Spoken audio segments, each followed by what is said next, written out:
мојот број беше споделуван, и тоа мојот службен број, беше споделуван за дискретни средбички. Така ми пишуваа со средбички.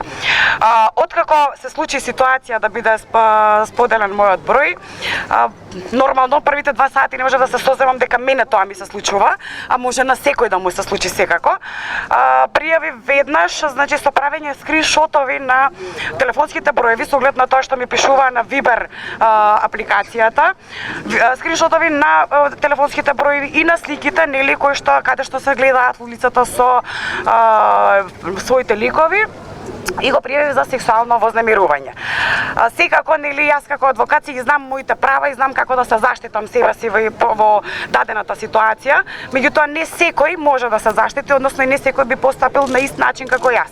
Поотаму, со оглед на тоа што кај мене за 2 часа се најдоа сторителите, се најде кој го споделил бројот, како стигнал бројот до таа апликација, односно да биде споделен.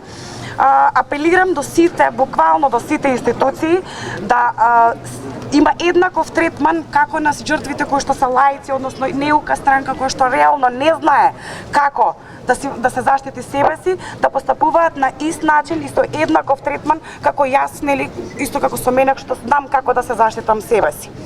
Едно од работите кој што е клучно да се знае е дека јавна соба навистина не е забава.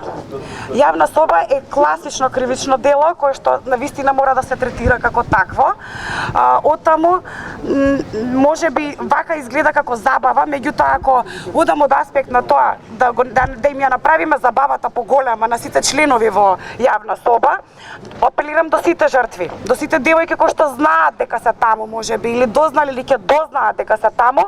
Значи, веднаш потоа следува јавување телефонско со сексуално вознемирување, веднаш после тоа следува барање за дискретна средба или пак слични ситуации. На првиот повик кој што ќе го имаат, а ќе го имаат со сигурност затоа што таа е психологијата на тие луѓе кои што членуваат во таа група, веднаш да меморираат телефонски броеви, веднаш да пријавуваат во полиција со самиот телефонски број и со скриншот од разговорот кој што се одвивал, односно барањето кое што побарано од неа. Понатаму, значи, доколку биде на Viber апликација, WhatsApp апликација, таму има ликовите, нели, пошто е сето тоа забава, па и своите ликови јавно ги покажуваат, да се знае за кој лик, односно за кој лице станува збор. Буквално, значи, доколку нема начин се уште како поинаку државата да не заштите и покрај тоа што мора, жртвите сами, барем првите чекори се тие кои што треба да ги направат. Пријавување со телефонски броеви, скриншотови на сите разговори кои што се одвиваат и со тоа во првата најблиската полициска станица, каде што јасно ќе се укаже дека станува збор за сексуално вознемирување и да бара подпишување на записник, односно примање на пријава и записник, фотокопија од записникот или барање за издавање потврда за пријавен настан.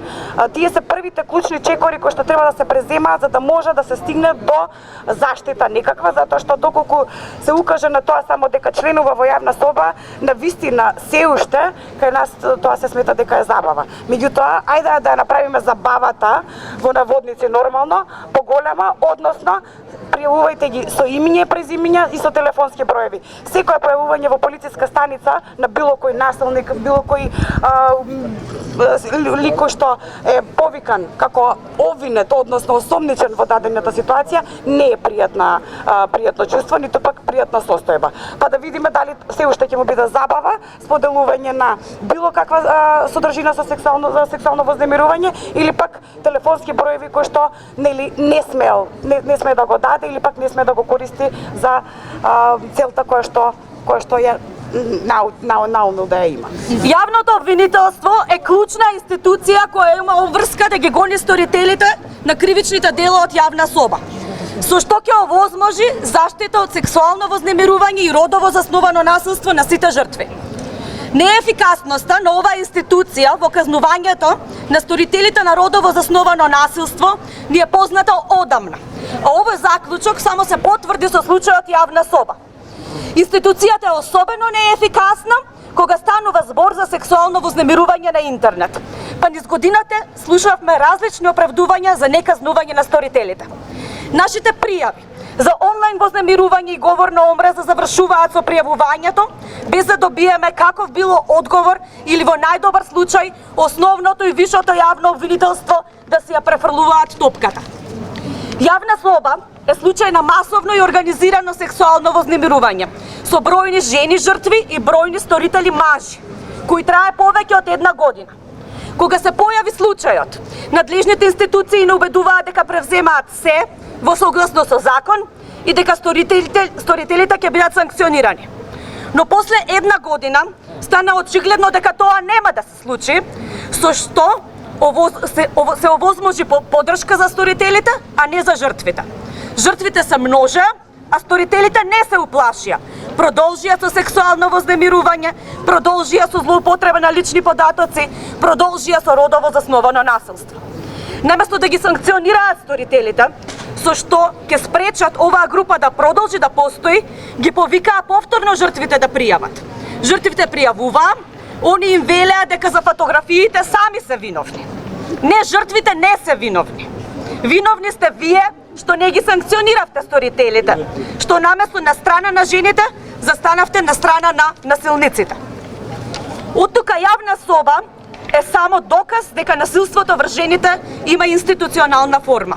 Тоа се спроведува и од страна на институциите со нивниот молк.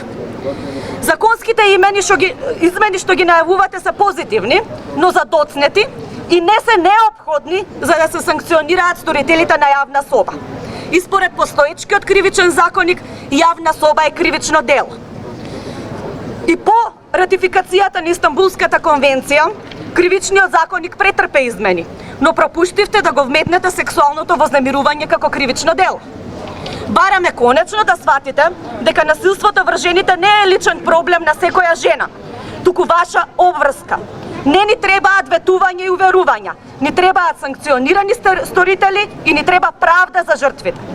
Бараме да си ги исполните обврските, поради кои добивате плати секој месец, бараме да постапувате согласно правото, а не според лични и произволни убедувања, дополнително потикнати од непотизам и корупција.